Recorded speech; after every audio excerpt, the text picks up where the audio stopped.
17, onde ele mesmo carrega a sua cruz. Isso fazia parte da própria humilhação e exposição humana. Muito provavelmente o que ele carregava era a parte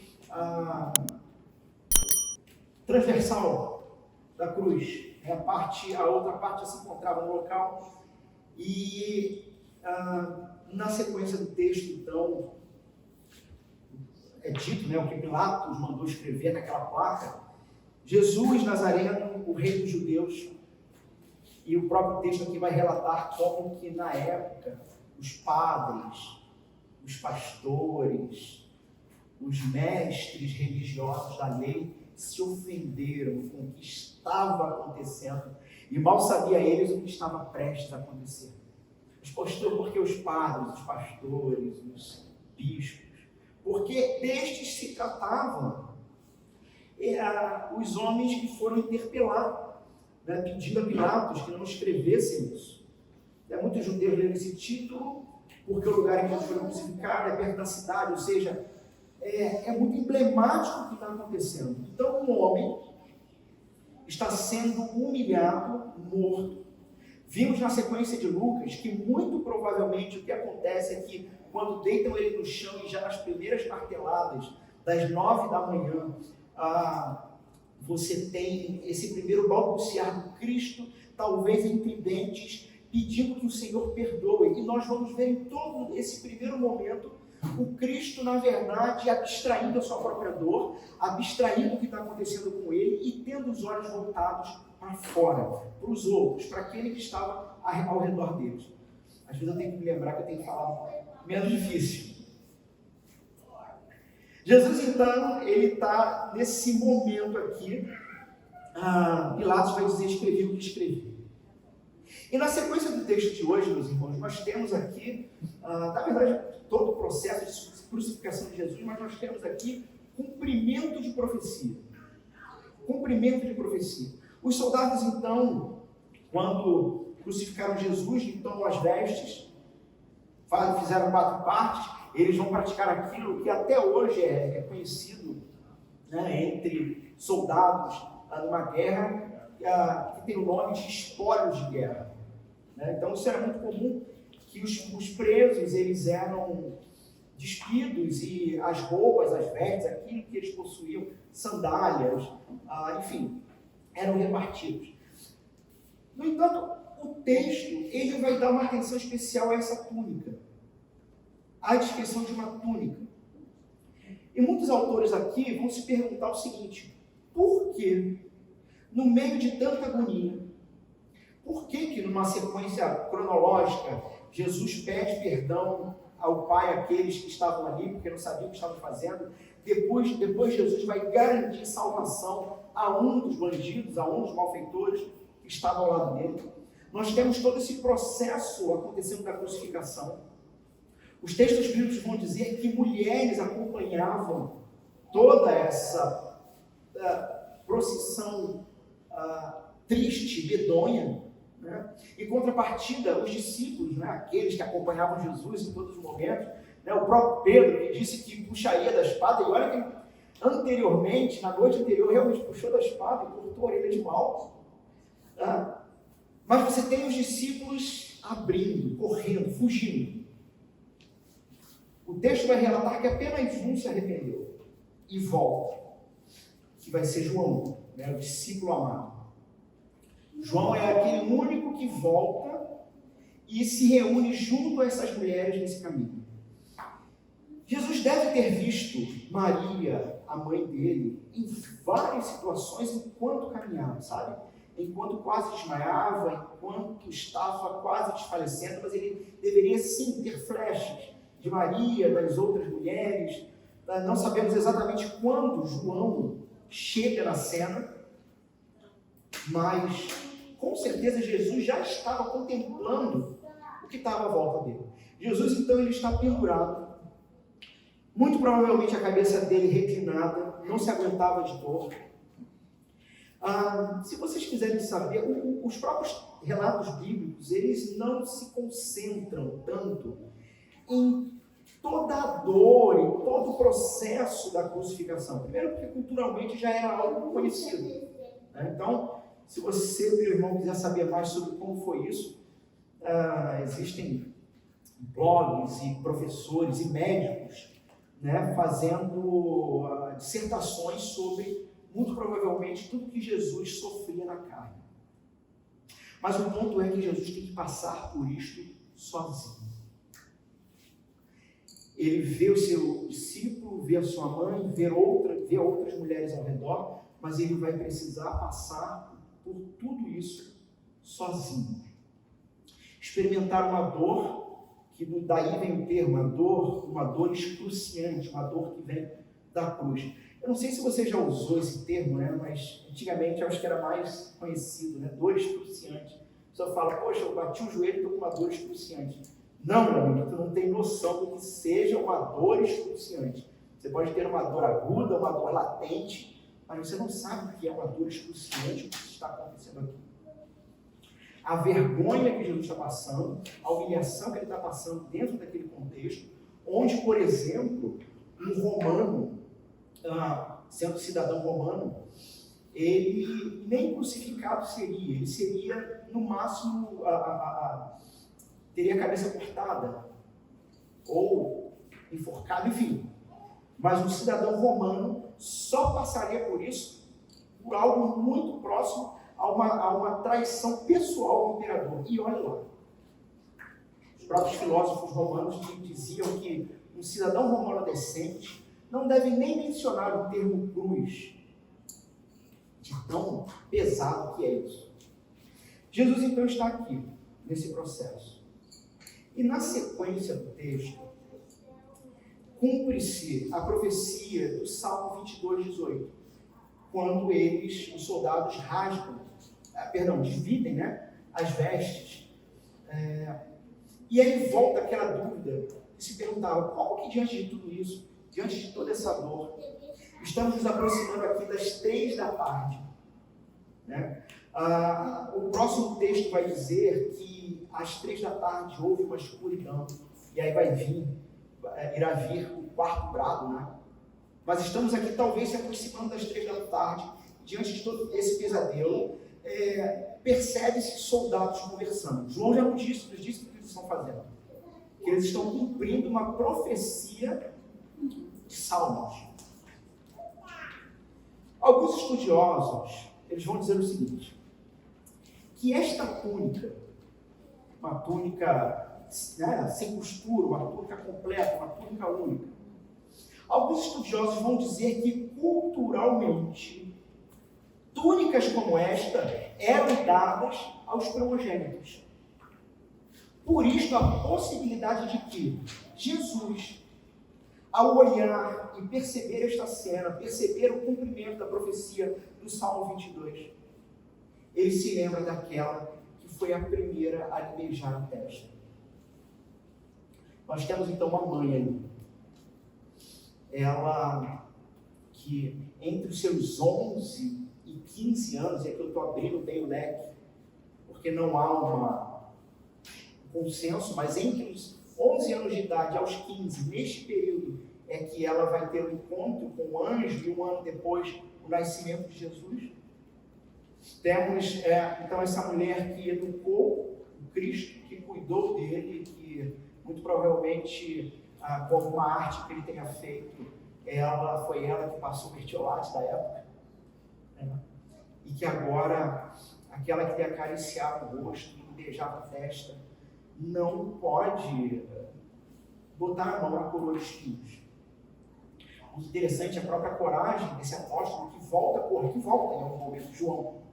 Porque qualquer um que talvez fosse solícito àquele que estava sendo crucificado, poderia ser considerado inimigo do Estado, de tão pesado que era essa sentença.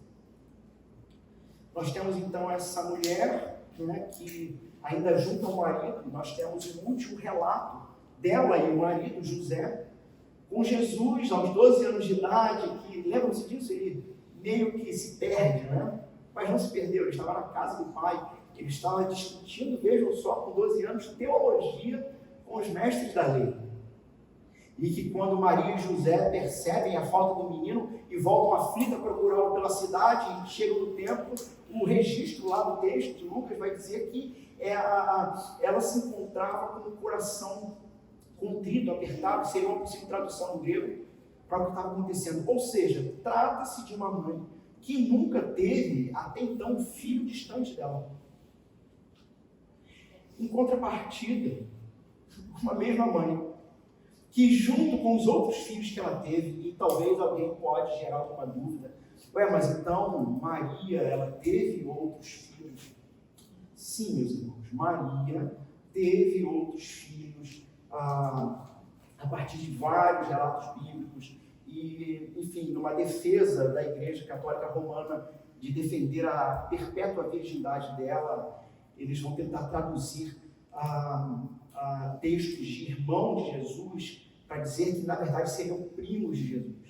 Só que existe palavra para primo de Jesus. Então, por exemplo, o apóstolo Paulo ele diferenciava os irmãos de Jesus dos demais apóstolos. Lá em Gálatas, capítulo 1, verso 18 ao 20, por exemplo, Paulo afirma que foi a Jerusalém para ver Pedro e não viu nenhum dos apóstolos a não ser o apóstolo Tiago, irmão do Senhor. Então, o próprio apóstolo Paulo, que as cartas de Paulo não foram diferentes dos evangelhos, né? Os evangelhos eles só foram ser redigidos anos depois do acontecido. As cartas do apóstolo Paulo eram cartas de próprio punho. E Paulo ele vai diferenciar claramente. Os apóstolos, existe um apóstolo diferente. Existe alguém diferente. Tiago, irmão do Senhor. Esse mesmo Tiago, que antes da conversão, ele não era seguidor de Jesus. Vocês querem abrir comigo a Bíblia, por favor, em Mateus, capítulo 13? Irmãos, esse texto que caiu para mim é um texto que ele é simples, mas ao mesmo tempo pode se tornar muito complicado se não for bem esclarecido. Mateus capítulo 13, eu vou ler o verso 55. Diz o seguinte: não é este o filho do carpinteiro? Se referindo a Jesus. Não se chama sua mãe Maria e seus irmãos Tiago, José, Simão e Judas? Os irmãos de Jesus. E escandalizavam-se nele. Jesus, porém, lhes disse: não há profeta sem honra na sua terra, senão na sua terra e na sua casa. Então, esse mesmo Tiago, que até então era incrédulo, assim como todos os irmãos de Jesus, e nós temos outros textos que vão relatar que Jesus também tinha irmãs, mas não é dito os nomes delas. Então, esses mesmos nomes, ou pelo menos Tiago, ou mais alguns, eles vão depois aparecer lá em Atos, convertidos. É interessante que o próprio João, o apóstolo, ele tem esse momento final de Jesus, essa última palavra com Jesus.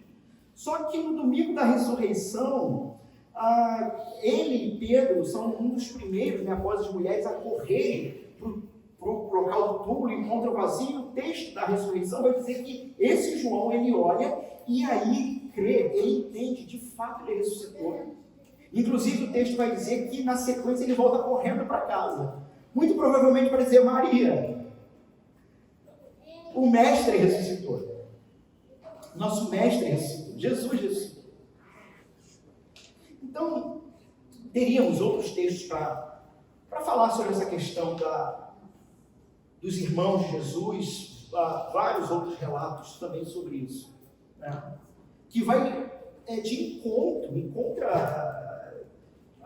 na verdade, vai como um embate a doutrina da perpétua virgindade de Maria, que vai nascer no século IV depois de Cristo.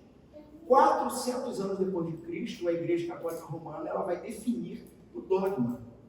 Então, a Igreja Romana ela vai definir 4 dogmas sobre Maria. Por exemplo, um deles vai falar sobre ela ser a mãe de Deus. E esse dogma, na verdade, ele se tornou uma interpretação errada de uma defesa da divindade de Jesus. Porque, veja, o que estava em voga é: Jesus é Deus ou é homem? É Deus. E aí quando definiram, Maria é mãe de Deus. O foco da discussão não era Maria. O foco da discussão era dizer, Jesus é Deus. Só que com o passar do tempo, isso foi, na verdade, colocando foco em Maria. O último dogma, por exemplo, você tem um terceiro dogma sobre eu vou chamar de incorruptibilidade. E crianças dizem que Maria não tinha pecado, mas todos têm pecado. Tá bom? É isso. Que ela, de alguma forma miraculosa, para ser a gestora do Salvador, nasceu sem pecado. Você sabe que você tem problemas lógicos envolvidos aí, porque para ela nascer assim sem pecado, ela também tinha que nascer de alguém sem pecado, e outro sem pecado, e outro sem pecado. Enfim, você tem alguns problemas nessa sequência bíblicos quanto a isso. Nós vamos, inclusive, também ver parte disso nesse texto. E, por fim, o salário do pecado é a morte. Primeiro, a morte espiritual, que aconteceu em Gênesis 3. Uma morte espiritual que leva a uma morte física, por ter sido afastado da árvore da vida. Então, a morte, o corpo vai apodrecer e morrer, para, na sequência, a morte eterna. Como defender que Maria é santíssima se ela morreu? Cria-se em 1950, isso é recentíssimo. 1950, o último dogma da Assunção de Maria, onde ela não morreu, ela subiu aos céus. Porque era um entrave. Se o corpo dela morreu e apodreceu, então havia pecado. Se havia pecado, cai por terra tudo que foi dito antes. E em 1950, cria-se então o último dogma sobre Maria. No entanto, meus irmãos, nós cristãos protestantes, por outro lado, nós temos que realmente entender o papel de Maria na história da redenção. Ela nem é adorada e venerada, e nem deve ser. É o nosso Senhor e Salvador, que é o adorado, venerado e apreciado da nossa alma. Mas ela também é uma pessoa de menos importância. E não é à toa, então, esse registro que nós temos aqui hoje, nessa noite. Jesus, então, olha para aquela que muito provavelmente, segundo a cultura, é possível isso, foi a que presenteou com essa túnica. E muito provavelmente ele contempla a dor dela, ele olha todos que estão ao seu redor. A irmã dela, a Maria Madalena. E aí no verso 26 o texto vai dizer o seguinte: vendo Jesus, sua mãe, e junto a ela o discípulo amado, que é João, o redator do Evangelho, disse: irmão, Jesus, ele só vai ter mais, esse é o terceiro, né? Então, só vai ter mais 5 fôlegos de vida. Ele está completamente exausto, à beira de um colapso. Há uma discussão, inclusive, sobre a forma, a verdadeira causa-morte dele. Se foi asfixia, ou há uma teoria, inclusive, por causa de toda a tensão de situação que ele passava na cruz, há uma teoria de que o coração dele explodiu. Há uma possibilidade, segundo relatos de médicos, né?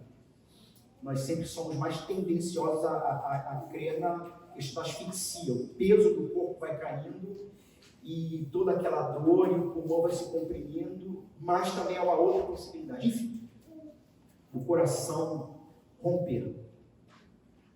Mas ainda nesses últimos fôlegos, ele olha e contempla. E nesse momento aqui, Jesus se encontrando completamente sozinho, cumprindo o que está escrito em Isaías 63. Isaías falando sobre o Messias, Isaías diz o seguinte: sozinho pisei uvas no lagar. Completamente exposto, pronto para na sequência seguinte, que vai ser o próximo brado, ser abandonado até pelo próprio pai. Um autor chamado A.W. Pink, ou Arthur Pink, vai escrever o seguinte: Cristo não deve ter o menor socorro ou consolo de nenhuma criatura. Na verdade, isso é o resultado do nosso pecado. Às vezes a gente não tem grande noção do quão terrível é o pecado humano. Esse é o peso do pecado. Jesus precisa passar por isso. Então, o Pink vai dizer: ele não deve ter o menor consolo ou socorro, a fim de que seja deixado só para combater a ira de Deus e a ira dos homens. Jesus está aqui numa verdadeira batalha espiritual, física e espiritual. Inclusive, fala-se muito sobre batalha espiritual, mas sem se explicar direito. Batalha espiritual envolve fisicalidade, sabe? Não é nada, não é apenas questões que estão para além e invisíveis, não. O mundo espiritual, a vida espiritual tem completa relação com a vida física. Jesus está então enfrentando a ira daqueles que odeiam a Deus e que odeiam o homem. Se Jesus não tivesse encarnado, ele só teria então ali experimentado, ou enfim, só experimentaria o ódio em relação dos seres humanos em relação a Deus. Mas ele encarnado também está experimentando o ódio humano na própria carne. E mais, ele está se preparando para o maior dos seus embates. Pense num filme épico, ou pense em uma música épica. Nada se compara ao Logos de Deus encarnado, preso, imobilizado, que está pronto a enfrentar a ira do Deus Todo-Poderoso.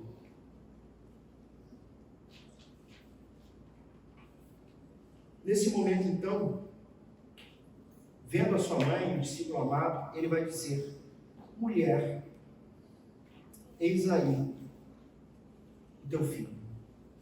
Irmãos, algo muito interessante me chamou a atenção nesse trecho. Uma coisa que eu indaguei e comecei a ir atrás, a pesquisar. Os autores vão apresentar 3 motivos, 3 possibilidades para Jesus ter se referido à mãe dele assim. Nesse momento derradeiro da morte, João vai dizer que ele olha para a mãe dele e dos lábios de Jesus ele vai dizer: mulher, eis aí o teu filho.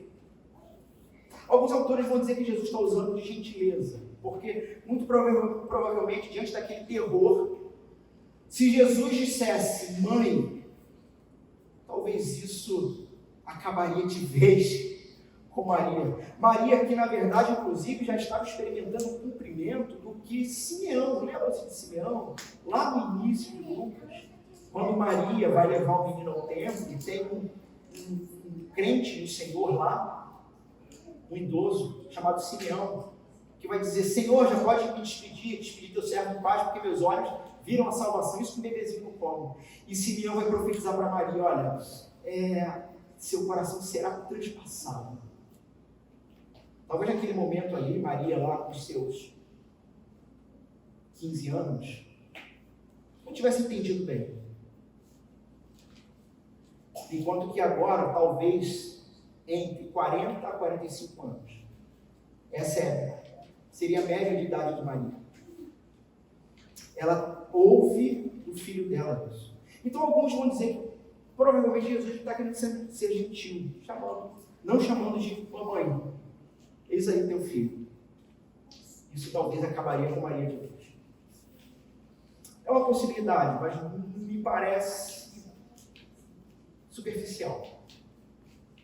Uma segunda possibilidade, que é mais interessante, é o fato de que Jesus, ele já está se preparando para a morte dele. As 3 da tarde estão se aproximando. Logo, logo, tudo ficará em trevas. Ele terá um embate com o pai dele, onde o brado será dado. Deus meu, por que me abandonaste? Jesus está antevendo o que está para acontecer. E ele começa a definir algumas coisas ali. E aí alguns autores dirão que Jesus está definindo agora uma nova relação com ela. Veja. Estou morrendo, e quando eu voltar não serei mais seu filho. Serei seu salvador.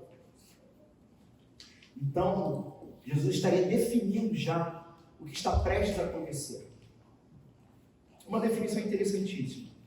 Agora, algo que me chamou a atenção é que em nenhum dos evangelhos, em nenhum momento da vida, do relato, do registro da vida de Jesus, em lugar algum, nós temos Jesus Cristo falando com Maria e se referindo a ela, chamando ela de mãe. Jesus não chama ela de mãe em lugar registrado nenhum da Bíblia. Mas quando ele fala com ela, é mulher.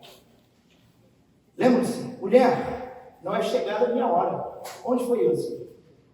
Bodas. O primeiro milagre. Quando quando Jesus está num local e tal, e aí, Jesus, tem uma mulher aí fora, uma turma aí dizendo que são seus irmãos e tal, ela diz que é tua mãe. Nós vemos, inclusive, nesse próprio período da vida de Jesus, que os irmãos incrédulos, e Maria assim, meu Deus, Senhor, meu filho está louco.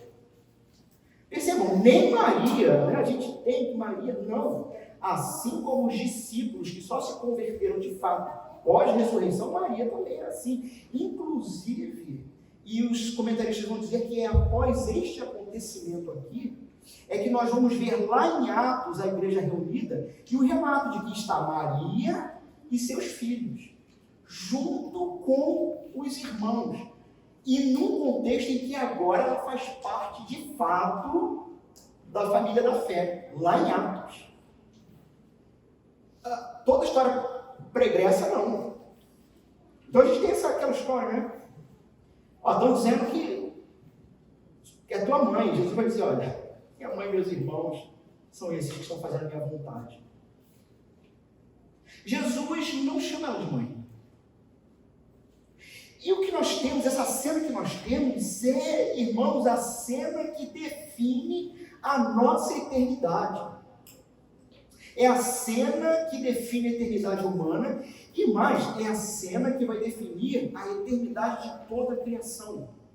Lembrando-se que Jesus, a obra completa dele, não tem ação somente em nós seres humanos, mas toda a criação há de ser redimida em Cristo Jesus. O que nós temos aqui, irmãos, esse trecho, esse texto, ou os textos que falam da crucificação, é a coisa mais importante das nossas vidas. E pensando tudo isso, eu acabei me lembrando de onde começa o problema humano. Onde começa o problema humano? Onde começa uma verdadeira tensão entre os filhos de Deus e os que vão ser feitos filhos de Satanás por causa da queda humana? Gênesis 3. E quando nós olhamos para Gênesis 3, onde com a desobediência humana e tudo mais, comer do fruto e as acusações e toda aquela loucura e tristeza que acontece no jardim, onde Deus poderia única e definitivamente, simplesmente dizer, serei justo, e seria justo em ali matar de vez o ser humano, acabar. O salário do pecado é a morte. E vocês não hão de se proliferar nesta existência blasfemando contra o meu nome. Por graça e misericórdia, Deus olha para a mulher e diz, que ela teria um rebento, uma promessa, uma semente.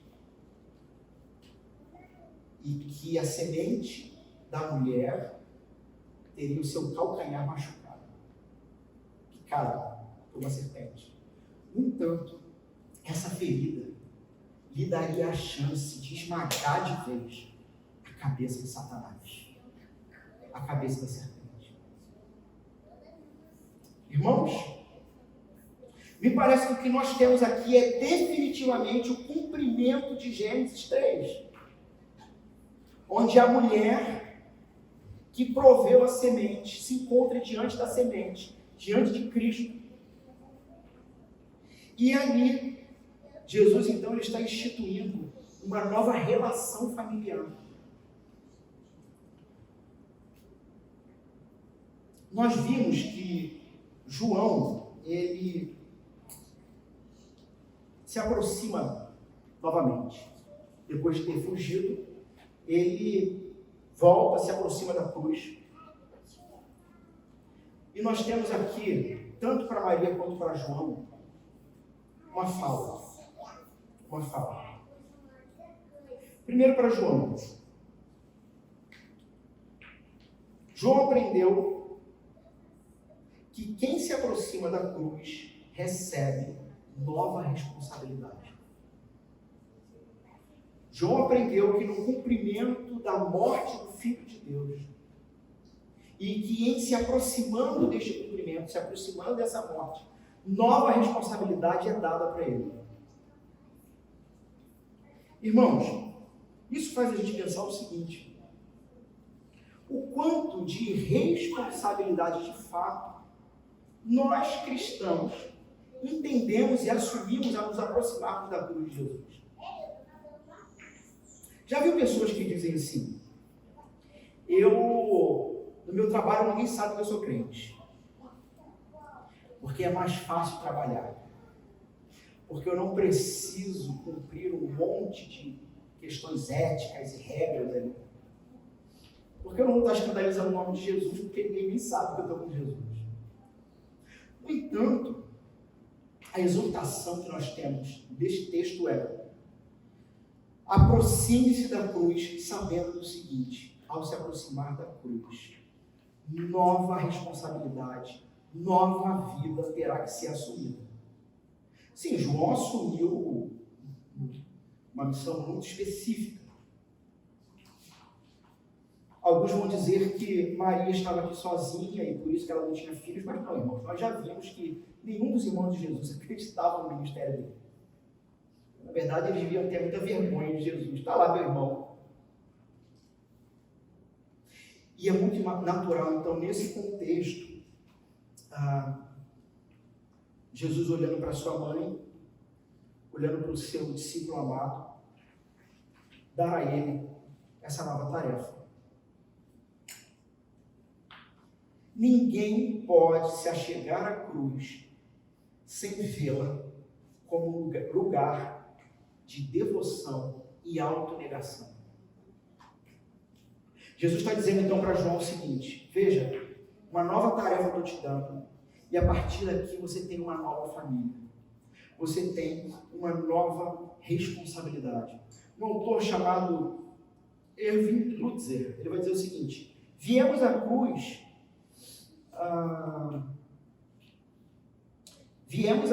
por desistir dos nossos planos e ambições e para aceitar o manto que nos é dado por aquele que foi suspenso por nossa culpa.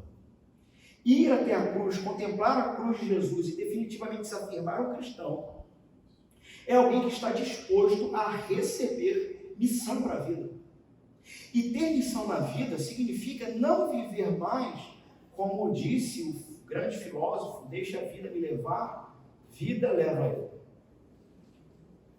Mas ter missão na vida é tendo compromisso com Deus, andando com o Senhor, saber onde você deve se encaixar na missão dele.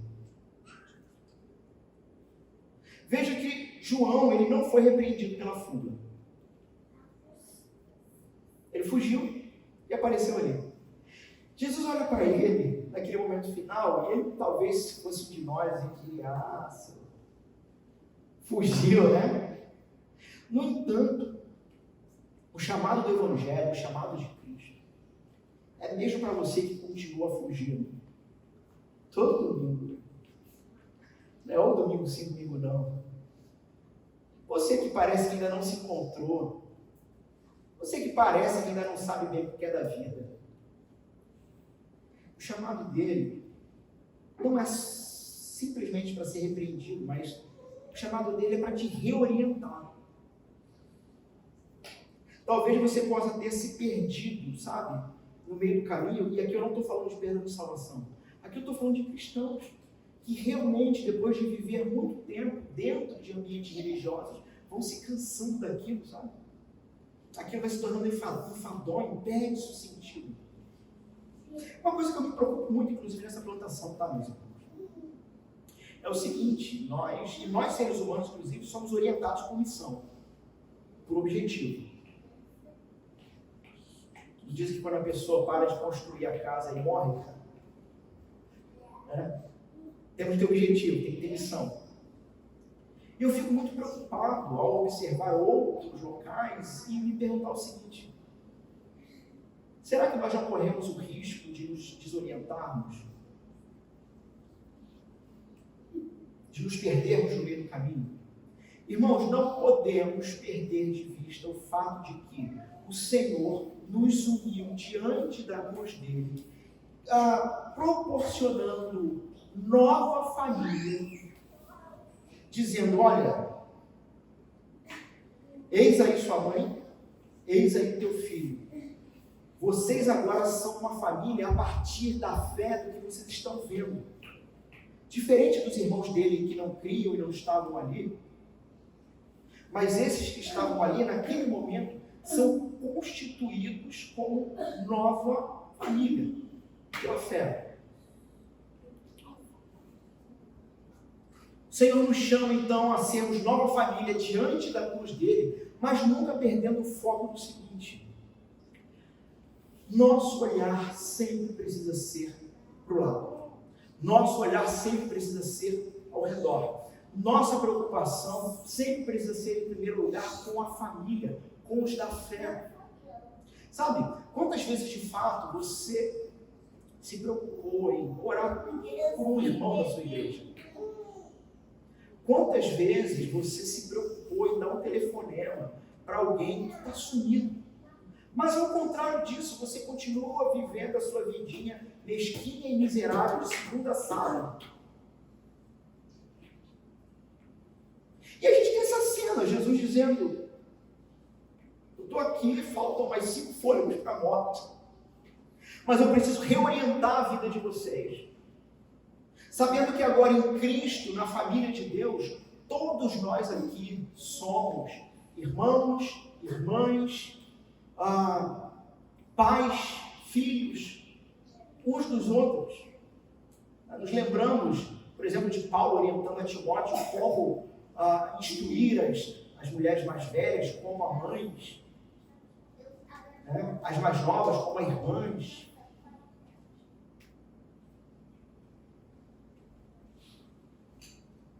O convite de Cristo a essa nova família é você ser reorientado na sua vida, te colocando em missão. Mas a grande pergunta é: o quanto você está disposto a isso? Até onde você está disposto a abrir mão dos seus planos pessoais para que o reino, entenda, não é a igreja local, é o reino de Deus, para que o reino de Deus seja expandido. Em segundo lugar, e aqui caminhamos para encerrar, nós temos nessa cena um privilégio na vida de João e de Maria também, que é o privilégio de, estando diante de Jesus, receber essa última missão dele antes da morte. Uma pergunta que eu faço para vocês: se estivéssemos lá, se você estivesse lá, crianças, se vocês estivessem lá com Jesus, Pensem nisso. Você ia chegar perto da cruz? Talvez ia ficar com medo, ia ficar assustado, talvez com medo de um soldado cismar com você também. Talvez uma distância confortável. Uma preocupação, talvez, será que a turba que estava ali gritando e zombando de Jesus não teria te intimidado? Teríamos ficado por perto, ainda que a cruz nos custasse o mesmo que custou a Cristo? E se eu te dissesse que o nosso chamado é exatamente para esse? É estarmos cada vez mais perto, próximos da cruz, por mais que o mundo moderno zombe da cruz, por mais que o mundo moderno zombe do nosso Cristo, aprendendo a não nos importarmos com zombarias contra nós mesmos, mas sabendo que o importante é obedecer a Deus e andar nos caminhos do Senhor. Por último, Jesus cumpre o quinto mandamento, né? Honra teu pai e tua mãe.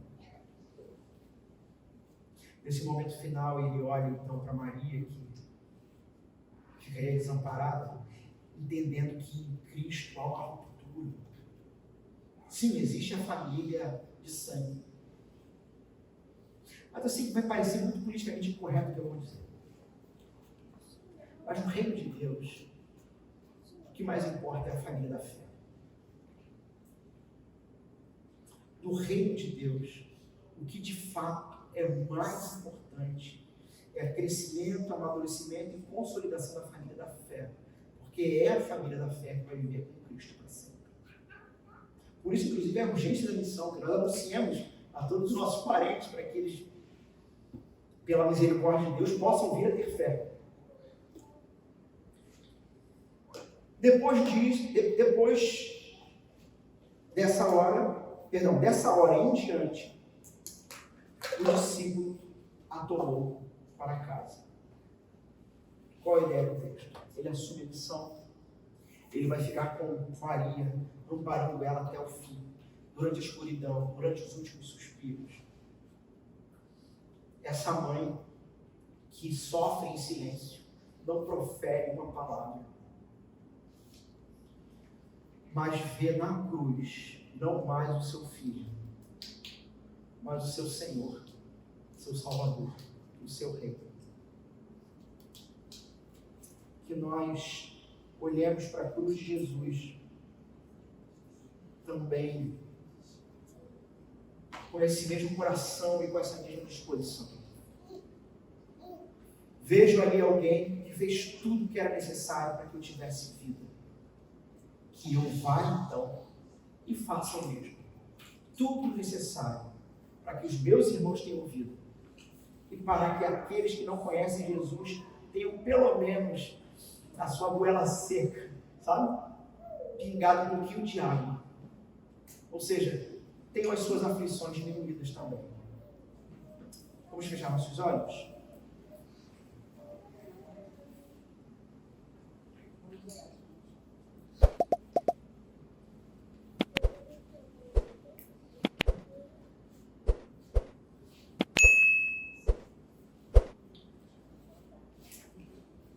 Diante do que foi dito, diante de cena tão terrível, tão difícil, nós temos a graça do Senhor se manifestando em nova família e uma missão para essa família. Temos aqui um brado de compaixão.